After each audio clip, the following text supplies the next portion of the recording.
So, we're reading today chapter 5 of Winnie-the-Pooh by Alan Milne. And chapter 5 is named In Which Piglet Meets a Heffalump. I think it's going to be great. Let's start reading. One day when Christopher Robin and Winnie-the-Pooh and Piglet were all talking together, Christopher Robin finished the mouthful he was eating and said carelessly, "I saw a heffalump today, Piglet." "What was it doing?" asked Piglet. "Just lumping along," said Christopher Robin. "I don't think it saw me." "I once saw one. I saw once. At least I think I did," he said, "only perhaps it wasn't." "So I did," said Pooh, wondering what a heffalump was like. "You don't see them oft," said Christopher Robin carelessly. "Not now," said Piglet. "Not this time of the year," said Pooh. Then they all talked about something else until it was time for Pooh and Piglet to go home together.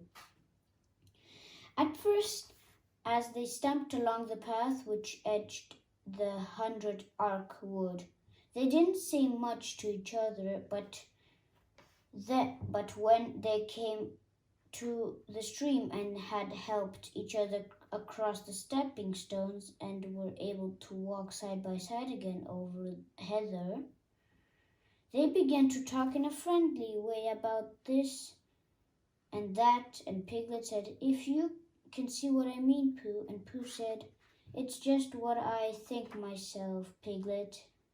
And Piglet said, "But on the other hand, Pooh, we must remember," and Pooh said, "Quite true, Piglet, although I have forgotten it for the moment."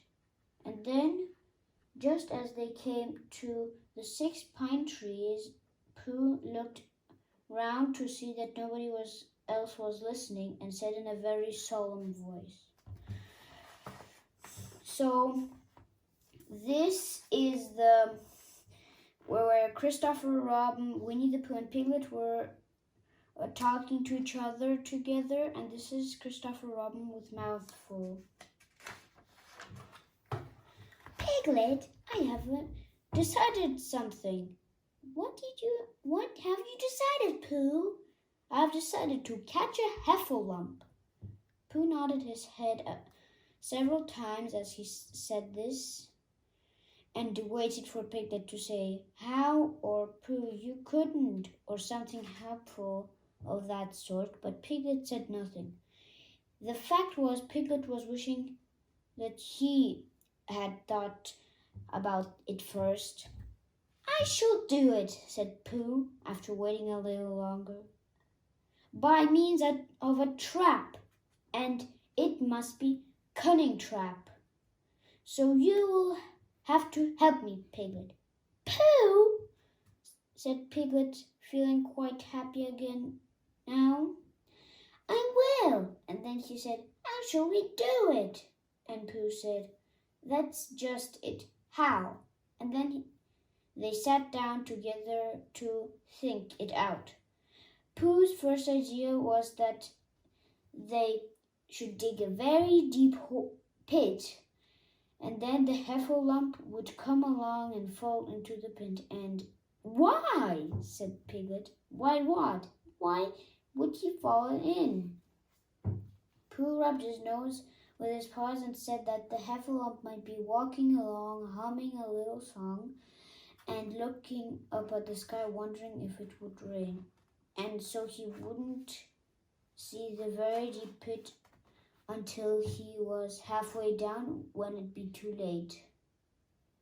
Piglet said that this is a very good trap, but supposing it were raining already? Pooh rubbed his nose again and said that he hadn't thought of that. And then he brightened up and said that if it were raining, the heffalump would be looking at the sky, wondering if it would clear up, and so he wouldn't see a very deep pit until he was halfway down, when it'd be too late. Piglet said that now this was the point of an explained. He thought it was a cunning trap. Pooh was very proud when he heard this, and he felt that the heffalump was a good caught as already, but there were just one another thing which had to be thought about, and it was this. Where should they dig the very deep pit? Piglet said that the best place would be somewhere where a heffalump was, just before he fell into it about a foot farther on. But then he would see us digging, said Pooh. Not if he was looking at the sky. He would suspect, said Pooh. If he happened to look down, he thought for a long time and then added, said, it isn't as easy as I thought. I suppose why heffalumps hardly ever get cut. That must be it. They sat and got up, and when they had taken a few gorse prickles out of themselves, they sat down again, and all the time Pooh was saying to himself, if I could only think of something. He felt sure that a very clever brain could catch a heffalump if only he knew the right way to go about it. Suppose, he said to Piglet, you wanted to catch me. How would you do it? Well, said Piglet, I should do it then. I would make a trap, and I should put a jar of honey in the trap, and you would smell, and you would go after it, and I would go after it, said Pooh excitedly, only very carefully so as not to hurt myself, and I would get the jar of honey, and I should lick the round edges all first, pretending that there wasn't any more, and then I should walk away and think about it a little, and then I should come back and start licking the middle of the jar, and then, yes, we'll never mind about that. There you would be, and there I should catch you. Now, the first thing, what do heffalumps like? I think acorns, shouldn't you? We'll get a lot. I say, wake up, Pooh! Pooh had gone into a happy dream, woke up with a start, and said that honey was much more trappy than things acorns. Piglet didn't think so, and they were just going to argue about it when Piglet remembered that if they put acorns in the trap, he would have to find the acorns, but they put honey when Pooh gave up some of his own honey, so he said, all right, honey then, just as Pooh remembered it too, was going to say, all right, acorns, honey, said Piglet to himself in a thoughtful way, as if it would now settled. I'll dig the pit while you go and get the honey. Very well, said Pooh, and he stumped off. As soon as he got home, he went to the larder, and he stood on a chair to take down a very large jar of honey from the top shelf. It had honey written on it, but just to make sure, he looked off the paper and covered. It looked at just like honey, but you can never tell, said Pooh. I remember my uncle saying that once he had cheese just like this color, so he put his tongue in and took a large lick. Yes, he said, it is no doubt about that. And honey, I should say, right down at the bottom of jar. Unless, of course, he said, somebody put cheese in the bottom just for a joke. Perhaps I better go a little, just in case heffalumps don't like cheese, same as me. And I gave a deep sigh. I was right, it was honey, the right way down. Having a certain of this, he took the jar back to Piglet, and Piglet looked up at the bottom, very deep pipped. Got it? And Pooh said, yes, but it isn't quite a full jar. And he threw down to Piglet, said, no, it isn't. Is that all you've got left? And Pooh said, yes, because it was. So Piglet put the jar at the bottom of the pit and climbed out, and they went off home together. Well, good night, Pooh, said Piglet when he got to Pooh's house. And we meet at 6 o'clock tomorrow by the pine trees and see how many heffalumps we got in our trip. 6 o'clock, play good. Have you got any string? No. Why don't you want string to lead them home with? Oh, I think heffalumps come if you whistle. Some do and some don't. You never can tell with heffalumps. Well, good night. Good night. And Piglet went trotted off to his house. Tressor's pass while Pooh made his preparations for bed. Some hours later, just as the night was beginning to steal away, Pooh woke up suddenly with a sinking feeling. He had that sinking feeling before, and he knew it meant he was hungry. So he went up to the larder and took a chair and reached up to the sharp shelf and found nothing. That's funny. I know I had a jar of honey there, full of honey wrapped up to the top. It had honey originally, so that I should know it was honey. That's very funny. And then he began to wander up and down, wondering where it wasn't like this. It's very funny, 'cause I know I had some honey, 'cause it had a label saying honey, a Galoptus pull a pot too. And I know where it's gone. No, I don't know where it's gone. Well, it's funny. He had murmured to himself 3 times in a singing sort of way, and then he suddenly he had put in a cunning trap to have a bother. It all comes trying to be kind of heffalumps, and he got back into bed. He couldn't sleep. The more he tried to sleep, the more he couldn't.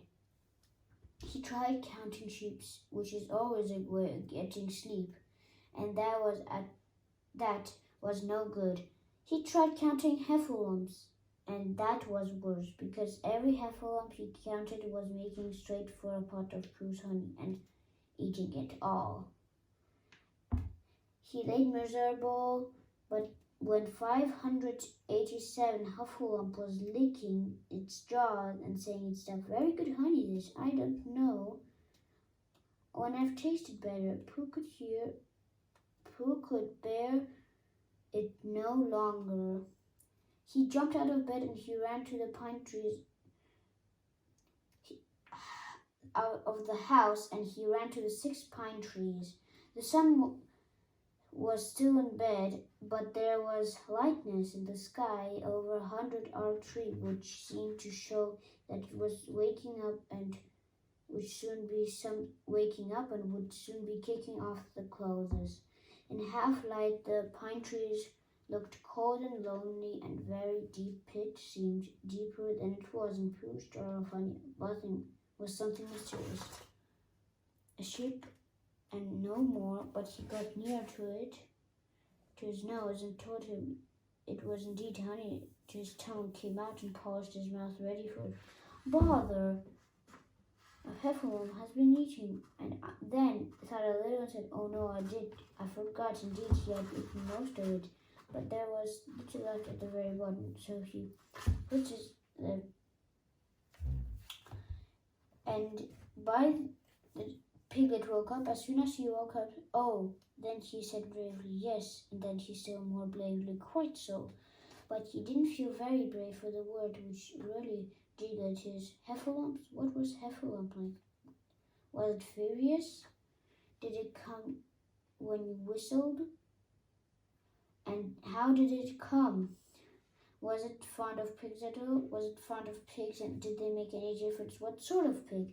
Supposing it was fierce, could make any difference of pig grandfather called Tressor's Paris William?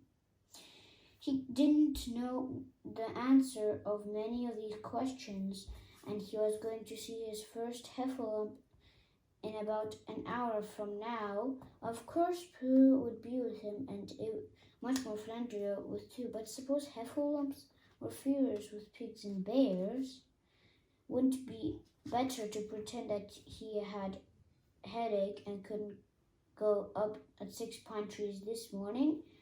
But then suppose it was a very fine day and there was no heffalump in the trap. Here he would be in bed all morning, simply wasting his time for nothing. And then he had a clever idea. He would go up very quietly to the 6 pine trees, peep very cautiously into the trap and see if there was a heffalump there. And if it were there, he would go back to bed, and then if there wasn't, he wouldn't. So after he went, at first he thought that there wouldn't be a heffalump in the trap, and then he thought and got near. He was sure that there was, because he could hear a heffalump about like any. Oh dear, oh dear, oh dear, he said to himself, and wanted to run away, but somehow, having got so near, he felt it must be just seeing a heffalump was like. So crept side of trap and looked, and all the time Pooh had been trying to get the honey jar off his head. The more he shook it, the more tighter it. Bother, he said inside the jar, and oh help, and mostly ow, and he tried bumping against things, but he couldn't see what he was bumping against. It didn't help him, and tried to climb out of the trap, but he couldn't see nothing but jar, and not much of that. He couldn't find his way. So at last he lifted his head, jar and all, and made a loud roaring noise of sadness and despair. And it was that moment that Piglet looked up. Help, help, cried Piglet, a heffalump, a horrible heffalump, and scrambled off as hard as he could, trying to help, help, a horrible heffalump, half, a horrible horrorlump, a horrible, awful hair lump. And he didn't stop crying and scrambling until Christopher Robin. Whatever the matter, Piglet, said Christopher Robin, who was just getting up. Hef, said Pig, hardly speaking. A heffalump. Where? Up there, said. What did it look like? Like the biggest head you had ever saw, Christopher Robin.